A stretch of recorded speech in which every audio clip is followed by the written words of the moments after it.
नमस्ते दोस्तों। जैसा कि आप देख रहे हैं कि कोरोना का दौर चल रहा है, सबकी अपनी-अपनी रिस्पॉन्सिबिलिटी है। चाहे डॉक्टर हों, चाहे दूसरे हेल्थ कर्मी हों, चाहे पुलिस हो, चाहे जनप्रतिनिधि हो, वो अपने ढंग से समाज के लिए काम कर रहे हैं। ऐसे में हमारे साथ में हैं, हम सबके प्रतिनिधि राष्ट्रीय युवा पुरस्कार से सम्मानित सामाजिक कार्यकर्ता श्री राम नरेश रावत जी, जो बछरावा से विधायक हैं उत्तर प्रदेश गवर्नमेंट के। हम उनका इस लाइव टॉक में स्वागत करते हैं। सर, आपका स्वागत है। जी। सर सर, जैसा कि अब आप देख रहे हैं कि एक ऐसा दौर चल रहा है, अगर हम खुद ना सँभलें, तो खुद को इन्फेक्शन हो जाएगा। लेकिन जनप्रतिनिधि प्रतिनिधि के रूप में, पुलिसकर्मी के रूप में या डॉक्टर के रूप में हमें काम करना पड़ रहा है। तो आप कैसे समाज को कैसे काम कर रहे हैं? कैसे आप लोगों की मदद कर रहे हैं? आप इस पे सब प्रकाश डालें सर। देखिए, माननीय प्रधानमंत्री भारत सरकार, आदरणीय सम्मानित मोदी जी ने जिस प्रकार से इसको गंभीरता पूर्वक लिया, और मैं समझता हूं कि सारे राजनीतिक दलों ने भी उनका पूरा इस मुद्दे पर समर्थन किया। जी, भारत की जनता ने बहुत मजबूती के साथ में, बहुत जागरूकता के साथ में प्रधानमंत्री मोदी जी के निर्देशों का कड़ाई से पालन किया, और पालन ही नहीं किया बल्कि जब थाली और ताली बजाने का समय आया तो थाली और ताली बजाई गई। 9 मिनट तक रह करके दीप प्रज्वलन करना हुआ, टार्च जलाना हुआ या मोबाइल से लाइट करना हुआ, उसका भी अक्षरशः पालन किया गया। परंतु वो कुछ अराजक तत्व हैं जी, जिन्होंने इसका विरोध भी किया, और आज की तारीख में जो उनकी सुरक्षा संरक्षा में लगे हुए हैं, उनको मार पीट रहे हैं। ऐसे लोगों को हम जहां पर जिस जगह पर भी हैं, उस जगह पर उसका विरोध करना चाहिए, शब्दों के माध्यम से, अपने विचारों के माध्यम से, और लाठी डंडे से नहीं लड़ना चाहिए। लेकिन विचार की लड़ाई सबसे बड़ी लड़ाई होती है, जी, इसलिए लड़ाई वैचारिक लड़ाई के रूप में उनका पुरजोर विरोध होना चाहिए। भारत को बचाना है तो कोरोना से लड़ना होगा, और जब लड़ने का सवाल आता है तो जब युद्ध भूमि में भगवान कृष्ण ने जो यही बात कही थी, जो गीता का उपदेश बन गया, जो सामने खड़े हुए हैं वो हमारे अपने तो हैं, परंतु शत्रु पक्ष से लड़ रहे हैं, उनको मारना हमारा धर्म है। ये भगवान कृष्ण ने अर्जुन को उपदेश दिया था। तो जो कोरोना के साथ में खड़े हो जाएंगे, दो कारणों से कोरोना के साथ खड़े हो रहे हैं। नंबर एक, उनको जानकारी नहीं है जी, कि हम क्या कर रहे हैं। जी, नंबर दो चीज, धर्म से धर्मांध हैं। धर्म का कहीं से मतलब नहीं है कि हम अपने को कहीं पर, अपने कृत्यों से समाज को कहीं पर हानि पहुंचावें। धर्म का तो मतलब है कि निश्चित रूप से हमारे किसी कृत्य से, हमारे किसी आचरण से, किसी व्यवहार से किसी दूसरे को कष्ट ना हो। तो इसलिए हम किसी को इससे धर्म और जात से नहीं जोड़ते हैं। लेकिन इतना जरूर कहना चाहते हैं कि जो धर्मांध लोग ऐसे हैं जी, जो ये बात नहीं जानते, उनको जानना चाहिए। और जो धर्मगुरु हैं, मैं तो मुख्तार अब्बास नकवी साहब का पुरजोर समर्थन करूंगा। जी, उन्होंने सारे लोगों से बात करके और एक स्वर से, जितने भी लोग हैं धार्मिक भावना से जुड़े हुए, उन सब लोगों ने इसका विरोध किया है, कोरोना का विरोध किया, और सबसे कहा है कि नमाज इत्यादि अपने घर में पढ़ें। जी, मैं धन्यवाद कहूंगा अपने सभी शंकराचार्यों को, जी, सभी धर्माधिकारियों को, सभाई हिंदू धर्म के जितने भी शंकराचार्य हैं, जितने भी धर्मगुरु हैं, यहाँ तक अयोध्या में के हमारे सभी महंत लोगों ने, सभी धर्माचार्यों ने पूरी तौर से इस बार में रामनवमी नहीं मनाई, अपने अपने घरों में, अपने अपने मंदिर में मनाई। वहां किसी को आने पर रोक थी, उसका अक्षरशः पालन किया गया, लॉकडाउन का पालन किया गया। तो ये बात मैं कहना चाहूंगा। इसी तरीके से ईसाई पादरी लोगों ने और गुरु ग्रंथ साहब को मानने वाले लोगों ने, और हमारा तो जहां से संबंध है, गुरु नानक देव इत्यादि जी, लोगों ने, जो हमारे भगवान की तरह उन्होंने इसका मान पालन किया।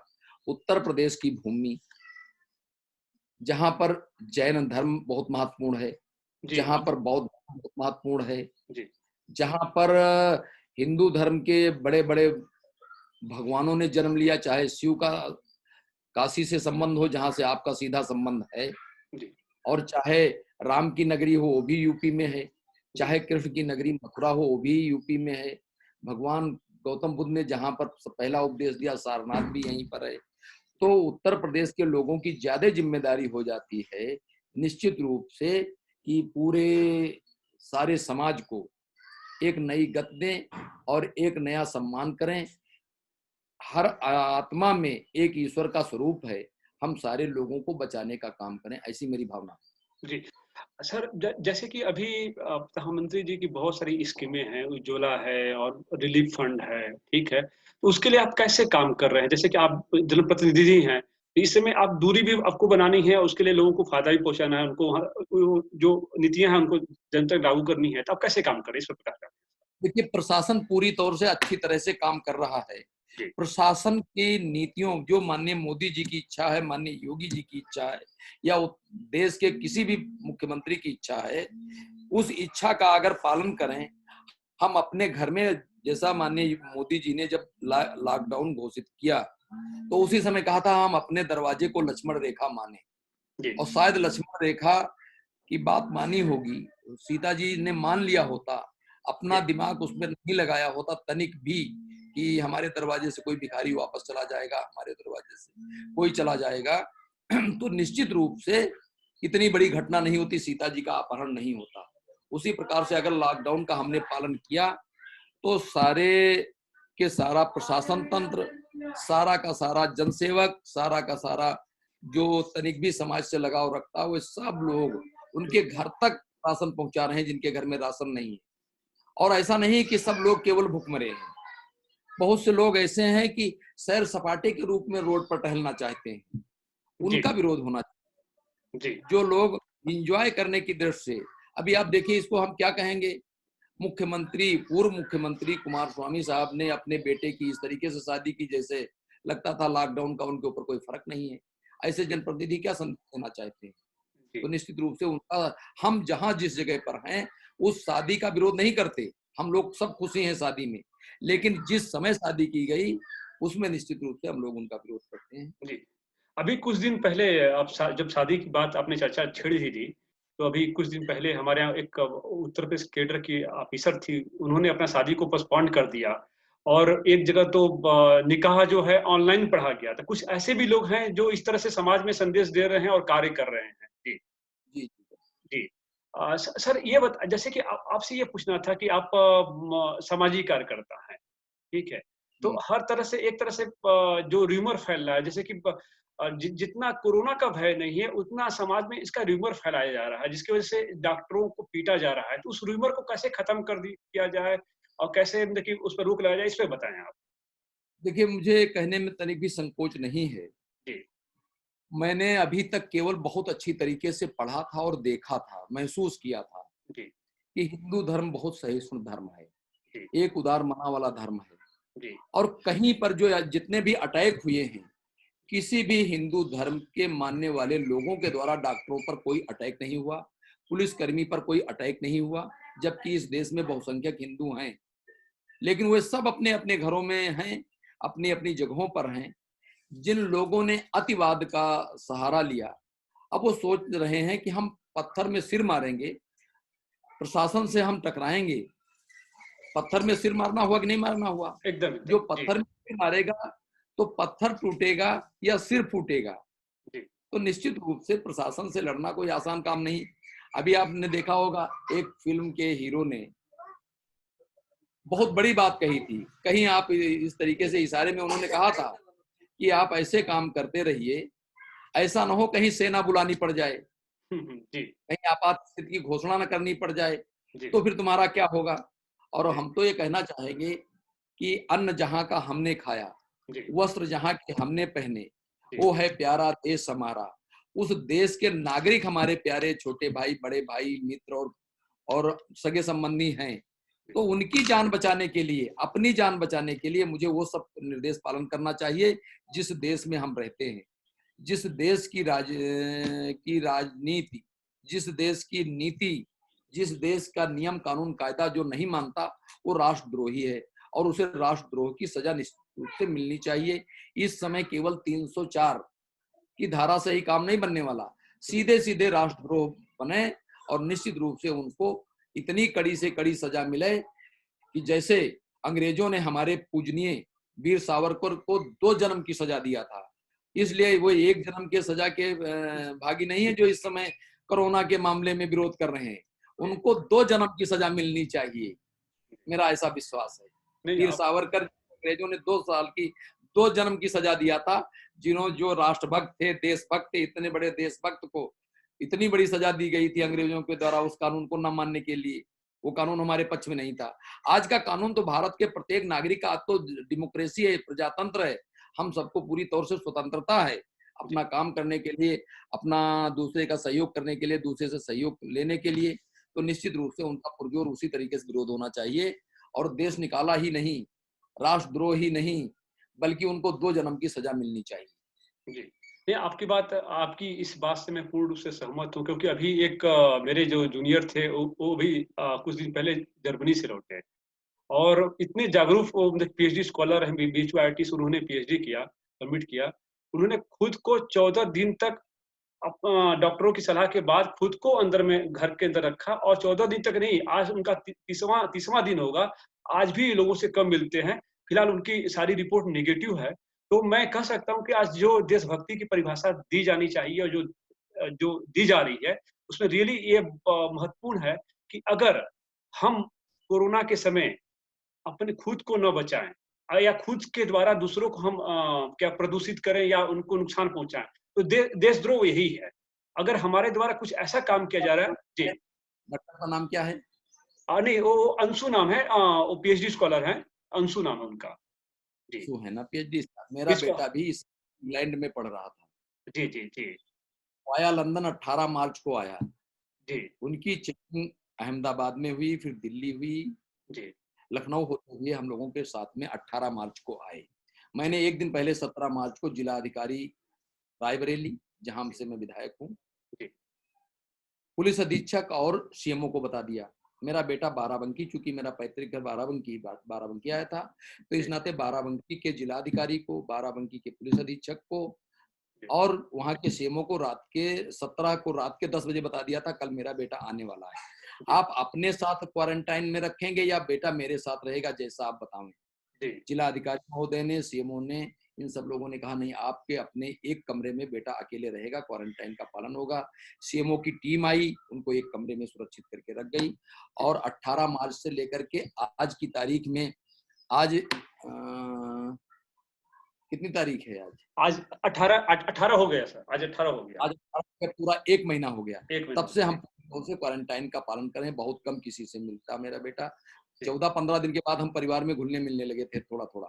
जी, लेकिन निश्चित रूप से डॉक्टरों ने इससे सलाह लिया, तो उन्होंने कहा 26 दिन तक इसका असर देखने को मिला है। तो जी, इसलिए 26 दिन फिर पूरी तौर से क्वारंटाइन का हम लोगों ने पालन किया। 1 महीना हो गया, कोई लक्षण नहीं, किसी में किसी तरीके का नहीं है। फिर भी हम लोग दूसरों से मिलने में संकोच इसलिए करते हैं थोड़ा सा, कि कहीं ये ना हो कि तुम्हारा बेटा भी कपूर मैडम की तरह लंदन से आया था। मेरा बेटा भी वाया लंदन ही आया था मेरे घर। जी, जी, तो इस नाते हमको भी इस बात का डर था, और हमारे जैसे संकोच वाले लोगों को भी, जो बाहर से लोग जिनके यहाँ आए हैं, चाहे इस प्रदेश से आए हैं और चाहे दूसरे प्रदेश से आए हैं या दूसरे देश से आए हैं, उनको इस बात का निश्चित रूप से पालन करना चाहिए। जी, जी, आपकी बात सही। सर आपको राष्ट्रीय युवा पुरस्कार मिला हुआ है, खासकर युवाओं का क्या बोलते हैं मार्गदर्शन के लिए, युवाओं को उनको अच्छे काम के लिए प्रमोट करने के लिए। तो एज़ राष्ट्रीय युवा पुरस्कार विजेता के बतौर आप जो प्रदेश के युवा हैं, जो देश के युवा हैं, आप उनको क्या संदेश देना चाहेंगे? देखिए हेमंत जी, आपको भी राष्ट्रीय युवा पुरस्कार प्राप्त हुआ। मुझे 1989-90 में राष्ट्रीय युवा पुरस्कार मिला था, उस समय जी, 87-88 के लिए।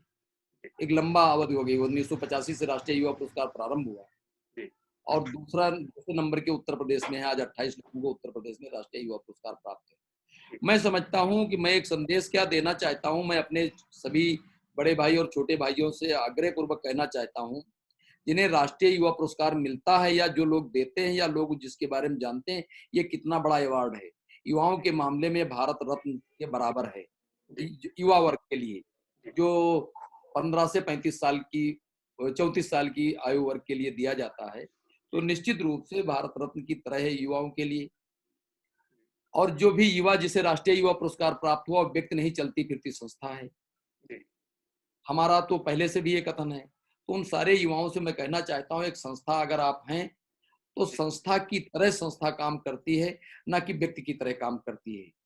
व्यक्तियों का कैसे कल्याण हो, लोगों का कैसे कल्याण हो प्रजातंत्र में, ये बात हमको हर समय मन वचन कर्म से सोचना चाहिए। और इतना सोचने मात्र से ही हर कोई राष्ट्रीय युवा पुरस्कार विजेता कोई ऐसा नहीं है जिससे कम से कम 10-5 लाख की आबादी जुड़ी नहीं है उनके विचारों से, भावों से, कहीं ना कहीं कुछ, तो उनका कहीं पर कुछ कह देना ही बहुत मायने रखता है।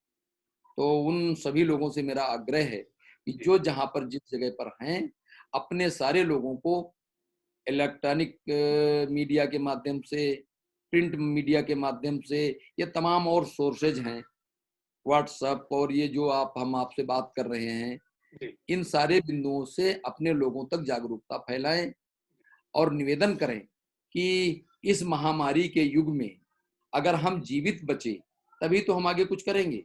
मोदी जी, जी ने तो कहा जान है तो जहान है। तो जी, जब हमारा जान है, और ये अवधि की कहावत है, अवधि में घर घर कहा जाता जान है तो जहान है, तो जी, अवधि के लोगों को इससे ज्यादा और किसी को समझ में नहीं आ सकता।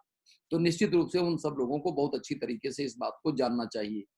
और मेरा ये कहना है, जो आपने युवाओं के मामले में कहा, मैं उन युवाओं को पूरी तौर से मैं ये कहना चाहता हूँ, संदेश देना चाहता हूँ, अपेक्षा करना चाहता हूँ कि निश्चित रूप से वह सब लोग भी कोरोना से बचाव के लिए अपने प्राणापण से जुट करके पूरा सहयोग करें। और जहां पर जो भी लोग हैं उसमें ऐसे जुटें जैसे हम लोग राष्ट्रीय युवा पुरस्कार प्राप्त करने के पहले एक जुनून जैसा सवार रहता था। तो जी, वो जुनून के लिए हमको फील्ड मिलता था। आज हमारे पास में फील्ड केवल घर है। तो घर में उस समय हम लोग जब राष्ट्रीय युवा पुरस्कार प्राप्त किए, तब हमारे पास में इलेक्ट्रॉनिक और प्रिंट मीडिया इतना जोरदार नहीं था, ना जी, आज की तरह के संचार साधन थे। जी, लेकिन आज सारा संसाधन हमारे पास में है, तो हमारे घर के अंदर ही पूरी दुनिया है। तो जी, आज तो हम बड़े आराम से, जैसे मेरा मेरा बेटा वहां लंदन से आ गया, नॉटिंघम यूनिवर्सिटी का छात्र है, तो जी, आज अब तो बच्चा वहां से ही पढ़ रहा है, जी, नेटवर्किंग के माध्यम से वो बेटा यहाँ से पढ़ रहा है। जी, कहाँ दिक्कत, तो पढ़ाई हमारे यूपी में भी शुरू हो गई। उसी जी, प्रकार से छोटे छोटे बच्चों, बड़े बच्चों के लिए पढ़ाई शुरू हो गई। तो अगर तरक्की करनी तो दुनिया के साथ जाना होगा। और तब हमको फील्ड मिलता था, फील्ड में जाना होता था। अब हमारे लिए अपना मकान ही फील्ड है, और यहीं से हम अपने लोगों से बात करके एक नया संदेश दे सकते हैं। जी। धन्यवाद सर, आपने अपना बहुमूल्य समय दिया। आपके लिए इसके बहुत बहुत बहुत और इतना धन्यवाद। भी मैं जी, इतना भी आपसे कहूंगा हेमंत जी, जी, कि हम बछरावा से विधायक हैं। जी, यहाँ रह करके भी वहाँ एक मेस चलवाते हैं, जनता मेस चलती है। जी, हमारे यहाँ दूसरे प्रदेशों से लोग आए थे, देशों से करीब करीब 27 को लोग आए थे। जी, उनको क्वारंटाइन किया गया था, प्रशासन उनको भोजन देता था। हम अपने भारतीय जनता पार्टी के सहयोगियों के माध्यम से सुबेरा सुबेरे का नाश्ता, हलवा और इत्यादि, चाय, नमकीन, शाम के समय 5 बजे के आसपास एक चाय और कुछ बिस्कुट या लाई चना दे करके हम लोगों ने उनका सहयोग किया। और दूसरी तरफ आज की तारीख में हम लोग फिर वहां पर ऐसा करा रहे हैं कि जो स्वास्थ्य कर्मी, जो सुरक्षा कर्मी और जो तहसील के लोग, ब्लॉक के लोग हैं, जी, वह करीब ऐसी संख्या, जो पुलिस वालों को छोड़ करके अन्य जी, जो डॉक्टर, ब्लॉक और तहसील के लोग जुटे हैं, 200 लोग हैं मीडिया सहित। आज मैं 200 पता लेकर जा रहा हूँ। वन उत्पाद, वन डिस्ट्रिक्ट में बाराबंकी उसके लिए चिन्हित है, दुपट्टा उद्योग के लिए। यहाँ से वो दुपट्टा रेशमी वाले लेकर जा रहा हूँ, गमछा टाइप के जो मोदी जी ने कहा, वही जी, गमछा आज मैं बंटवा दूंगा। चुपचाप ले जा करके केवल एसडीएम को दे दिया, जी, एसडीएम अपने बांट देंगे। जी, वहाँ के बीडीओ को दे दिए गए, कोई उचित दूरी बनाकर अकेले जाएंगे। हमारा गनर होगा, हमारी पीछे गाड़ी में ड्राइवर होगा, 3 आदमी होंगे, चौथा कोई नहीं होगा। जी, हमको भीड़ नहीं लगानी। किसी तरीके से इस बात का पालन करेंगे। पहले से साहब, एसडीएम साहब, फलाने और ये फलाने और सभी जो पुलिस वाले हैं, करीब 250-300, उनको सबको एक एक छाता देने वाले हैं। इस जी, दोपहर में कड़ी होने लगी है, जी, ताकि जनता की सेवा कैसे कर सकें। इस समय तो वही हमारे सबसे बड़े योद्धा हैं। और बाकी जनता से अपील नहीं है कि वो बाहर निकल करके किसी का सहयोग ज्यादा करें। तो जी, इस नाते हमने, जो हमारे प्रशासनिक अधिकारी हैं, उनका फूल माला के द्वारा तो स्वागत किया जा रहा है, लेकिन उनके इस समय युद्ध में लड़ने के लिए जो हथियार नितांत आवश्यक है, वो हथियार भी तो देना हमारा काम है। जी जी सामने जी, बिना हथियार के तो लड़ना मुश्किल हो जाएगा। जी ठीक है। जी तो बहुत धन्यवाद हेमंत जी आपको। जी। तो लेकिन हम तो चाहते जी हैं कि लड़ने के लिए जी हमको कुछ पहले घर से लड़ने के लिए जीवन साथी चाहिए। तो जीवन साथी निश्चित रूप से हो तो ज्यादा लड़ने में आनंद आएगा। जी जी, नहीं वो तो एक साथी की आवश्यकता हर व्यक्ति की होती है, और हर व्यक्ति अकेले कभी भी जंग में सफल नहीं होता। जी, तो मित्रों, आप सभी से निवेदन है कि वो जी हेमंत जी पक्षियों में भी है, जब तीतर लड़ता है जी तो उसका सहमित्र जो है जी उसकी जीवन संगिनी है, पिंजरे से उसको लड़ने की प्रेरणा देती है, तब जी, जाकर के तीतर फील्ड में लड़ता है। तो ऐसा जरूर भविष्य में हो। जरूर जरूर ये जरूर। बहुत जी, तो दोस्तों, जैसा कि अभी कोरोना का जो दौर चल रहा है, और इसमें हर एक आदमी की रिस्पॉन्सिबिलिटी है। मतलब कि ये इसमें ऐसा नहीं है कि कोरोना जो है किसी हिंदू को, किसी पर्टिकुलर जात को, या किसी पर्टिकुलर धर्म को, या किसी पर्टिकुलर संप्रदाय को, या किसी पर्टिकुलर विचारधारा को ही डिफेक्ट करेगा। ये किसी को भी डिफेक्ट कर सकता है। और सबसे इसकी खासियत क्या है, इसके बैड थिंग ये है कि इसमें हम सब को आगे आना पड़ेगा। आगे आना मतलब हम सबको इसके प्रति जागरूक होना पड़ेगा। ऐसा कुछ कहीं भी कुछ अगर ऐसी प्रॉब्लम दिखती है, तो हमारा दायित्व बनता है कि हम प्रशासन को बताएँ, हम अपने डॉक्टर को बताएँ, हमारे जो सुरक्षाकर्मी हैं उनको बताएँ। क्योंकि हमारा जीवन है तो उनका जीवन है, अगर उनका जीवन है तो हम सबका जीवन है। तो कोरोना से लड़ने के लिए हम सबको आगे आना पड़ेगा। हमारे साथ में थे उत्तर प्रदेश पचरामा के बीजेपी के विधायक श्री रामेंद्र रावत जी। हम उनका धन्यवाद देते हैं कि आपने बहुमूल्य समय दिया, और हम सब आपसे अपील करते हैं कि कोरोना के लड़ने के लिए हम सब आगे आएँ, तभी हम सुरक्षित रहेंगे, हमारा समाज सुरक्षित रहेगा, हमारा देश सुरक्षित रहेगा। धन्यवाद। भैया।